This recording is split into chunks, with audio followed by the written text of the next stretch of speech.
Jane was in her office, reading a legal brief submitted to her by one of her legal staffs.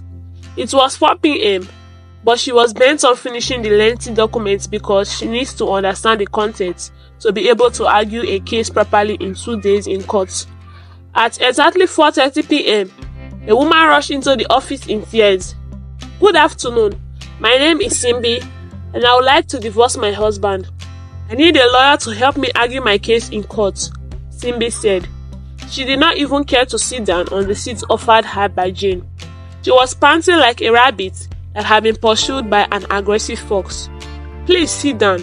Let's talk about this," Jane said to Simbi. She finally sat down and used her left palm to raise her chin. She looked sad and dejected. "Now that you are more relaxed, I would like to ask, why would you want to divorce your husband? Does he beat you? Is he not a good husband? Or is he not able to provide for the family? Why do you want a divorce?" Jane asked. She had set aside the document she was reading, so as to listen to Simbi, who was restless. "My husband beats me. He is a wife beater. Are you not seeing my face? He just battered my face this evening, and I just can't take it anymore. I don't want to continue to live under his roof. I don't want to die in the name of marriage. I have endured enough, and I want to put an end to the suffering," Simbi said to the female lawyer. "Alright, if your husband beats you, then that's a very good ground for divorce. I would like you to tell me the whole story. Tell me the truth, because divorce is something serious. I will also need additional evidence to support your case." "When did your husband start beating you?" Jane asked Simbi. "It all started 4 months ago after he lost his job. He was a loving husband, but his character suddenly changed after he was sacked from his work due to downsizing. He became a nagging husband, such that every little thing irritated him. He usually beats me at the slightest provocation.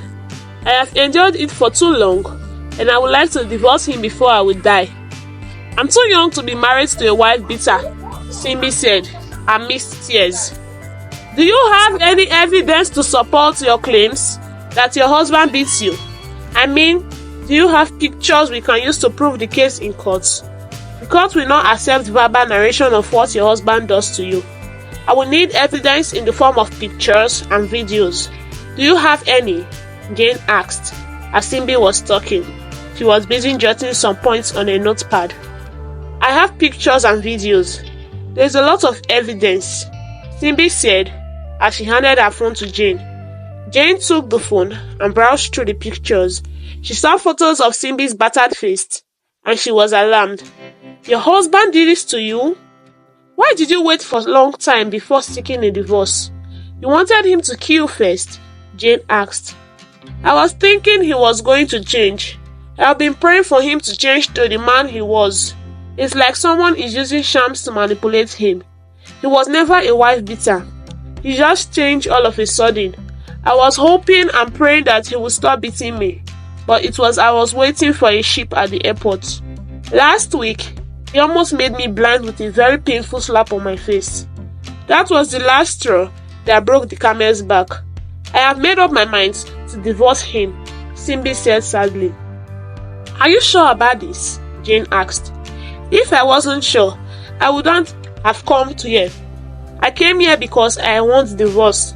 Let's proceed, please," Simbi said impatiently. "Very well then, I'll file the divorce papers in court tomorrow, and the papers will be served on your husband. Please, write your address here. After filing the divorce papers tomorrow, I will have to come to your house to serve it on your husband," Jane said, passing the paper to Simbi. Simbi wrote the address of her house on the paper and left the office, still weeping. The next day, Barrister Jane filed the divorce papers and also obtained a court summons, just as she had promised the previous day. She traced the address given to her by Simbi. Soon, she saw the house number and then parked her car close to the gates. She knocked at the gates and a security man opened and ushered her into the compound. She requested to see Dele, Simbi's husband, and the security man took her to a shade where Dele was sitting and reading a newspaper. "Good afternoon, Mr. Dele. My name is Barrister Jane. I'm your wife's lawyer, and I have come to serve you divorce papers. Your wife is divorcing you, and I have filed a notice at the court. You are advised to get yourself a qualified lawyer who would argue your case in court," Jane said as she made to leave. "I won't be needing a lawyer.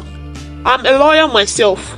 I have my practicing license, though I recently branched off to work as a legal advisor to an oil company. I lost my job recently, and that's why I'm idle at home. Well, I will argue the case myself in court," Dele informs Jane, who was pleasantly surprised. "That's interesting. What branch of law did you major in?" Jane asked Dele. Dele had captured her interest with the way he spoke so eloquently. "Do you want to sit down?" Dele asked, showing Jane to a seat directly opposite him. Jane sat down and engaged in a deep conversation with Dele. It was as if they clicked instantly. "I'm a constitutional lawyer. I'm a senior advocate of Nigeria," Dele said with pride. Jane became more interested in Dele.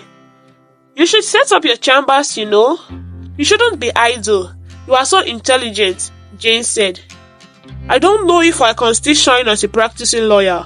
I prefer working for private firms as a legal consultant. It's unfortunate that I lost my job," Dele said as he flipped through the papers given to him by Jane. "I can offer you a chance if you like. I'm traveling to Abuja this evening. I have a difficult constitutional case I'm handling, and there's a part of it I'm finding so hard. Can you travel with me? I'll pay for your flight and hotel expenses," Jane promised.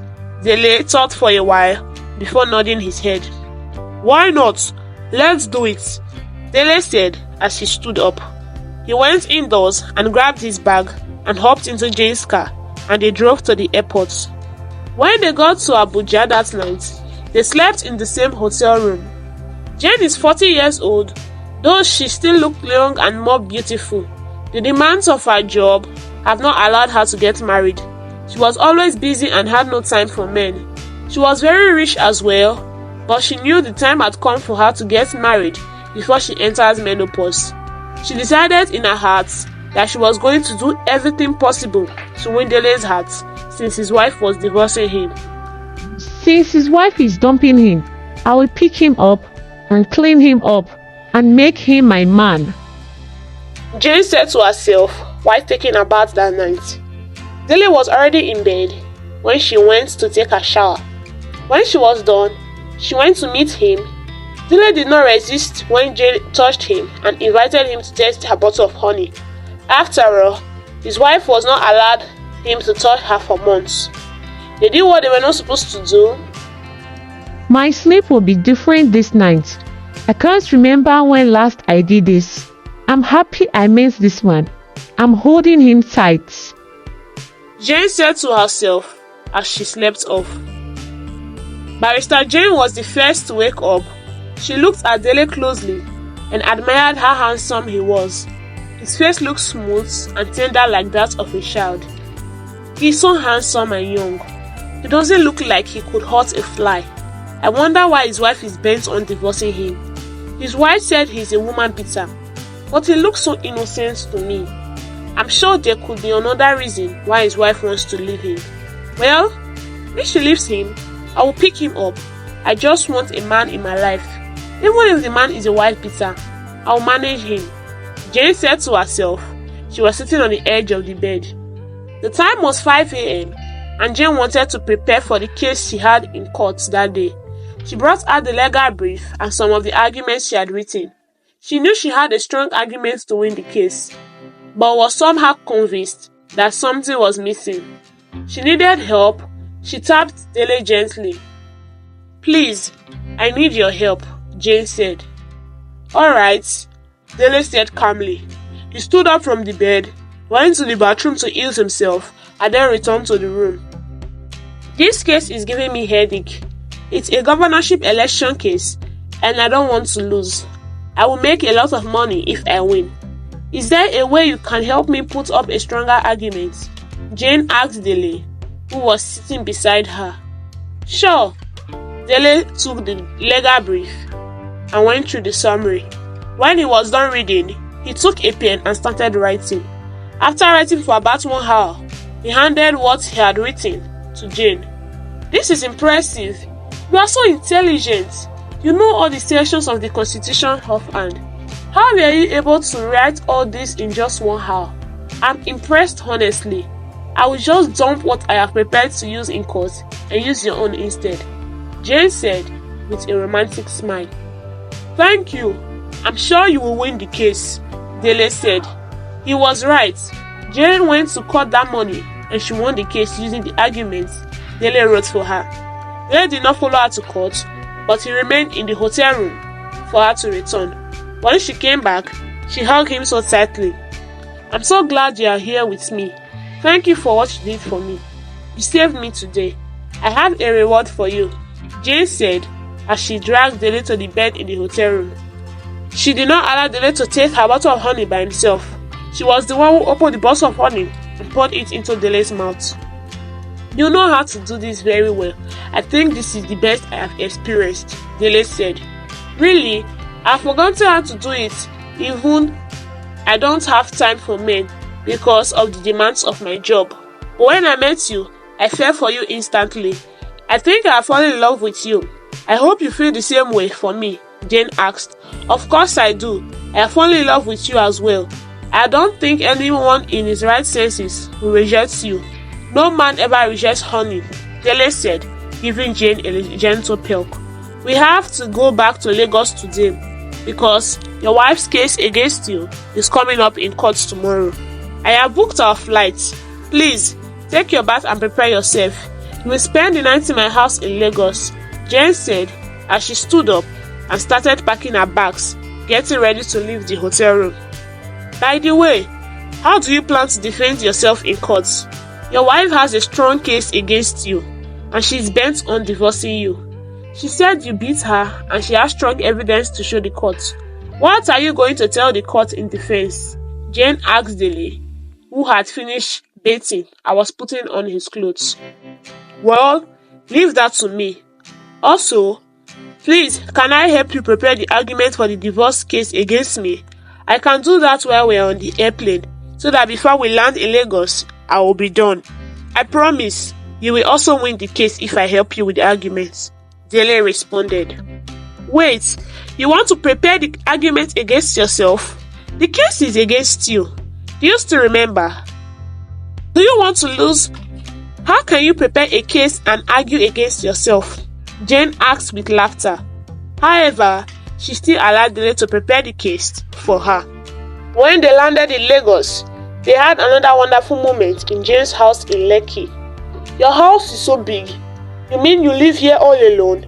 Dele asked. "Yeah, I live alone. My last relationship was like 7 years ago. I live all alone. But now, I'm no longer alone since you are here to enjoy the house with me," Jane said. They were already in bed. "Yes, I love being with you. You are so fun to be with," Dele said. They both fell asleep after eating honey. The next day, Jane, Dele, and Simbi were in court for the divorce case.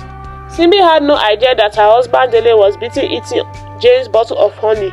She had no idea that Dele traveled to Abuja with Jane, and she didn't know that Dele was coming from Jane's house after spending the night there. When the case was heard, Dele pleaded guilty to all the accusations by his wife. The court had no option than to divorce Dele's marriage with Simbi. They do not have children yet, but the court ordered Dele to forfeit ownership of some properties to Simbi, including the house they lived, since it was bought in Simbi's name when the going was good. Dele did not argue for anything, but just allowed everything the court asked. It was like he was going back to square one, as most of his properties were given to Simbi because she claimed they belonged to her. This is because Dele loved his wife so much, and everything properties he had was bought in Simbi's name. All the documents had Simbi's name, so Simbi brought the documents to court and claimed ownership of the properties. Dele was left with nothing. After the divorce, Dele went home, took his academic credentials and his clothes, and then left, never to return again. Before he left, he turned and looked at his house and tears poured from his eyes. He has lost everything to the woman he married. He only had a small bag, and his pockets were empty as he left the house. He went straight to Barrister Jane's house.